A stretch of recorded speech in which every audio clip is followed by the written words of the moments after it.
back, Tam Fam. We're talking about bodies today. My next guest, at just 37 years old, received a cancer diagnosis, and subsequent treatment took her from being what she describes as an energetic mom of two with a healthy, intimate relationship with her husband to living with the pain of early menopause. Anna Sullivan is here to share her story of hope to help others to not be afraid to talk about what happens to a woman's body. Welcome to the Tam Fam, Anna Sullivan. Thank you so much for joining us. You know, we did a 1-hour show on women in menopause, one of the highest rated shows we've had in the 4 seasons that I've had the honor of hosting this show. That's awesome. So this is, people are talking, like Julie said about, teaching about periods. People talk about things differently now. Yes. And with menopause, you took it to a whole new level, you might say, with your Facebook post on it. Yes. So after I was diagnosed with breast cancer, I had a mastectomy, and then I began hormone treatment therapy, which hurdled me into early menopause. And I had no idea what to expect, so I was kind of figuring it out on the fly.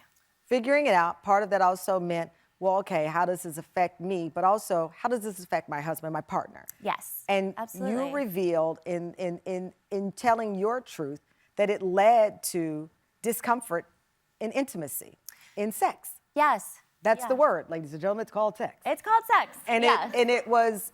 It created painful situation for you. Yes, this is my amazing husband, Alex. And, when I started experiencing all these symptoms, I dealt with them one by one. Like, okay, hot flashes. First of all, they don't feel like this. Not at all. They feel like, wow. There's like, what is happening? The vaginal atrophy, which is thinning and drying of the vaginal tissues, was the worst symptom I experienced, and I couldn't find help around it. It's the worst and the least talked about, some would say. It's the least talked about, definitely. So you decided, okay, I'm not only just going to talk about it, I'm going to try things to remedy this and talk about those things. Yes, but I think it's important to say that I'm a therapist, and I have a great relationship with my doctor, who's a woman, and it took me over a year to get help. Wow. It took me over a year to have that conversation with her. Do you think it was your, was it because you weren't ready, or the medical world's not ready? That's an interesting question, because I think both.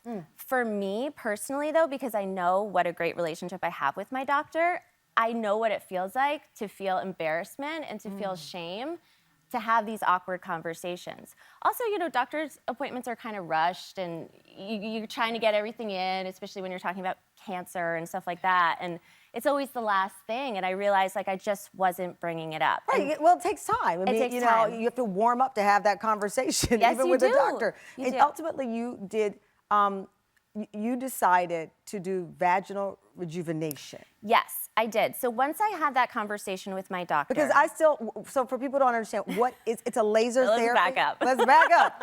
Because I heard somebody say, what is that? Yeah. And I said the same thing when I saw it. So what is it?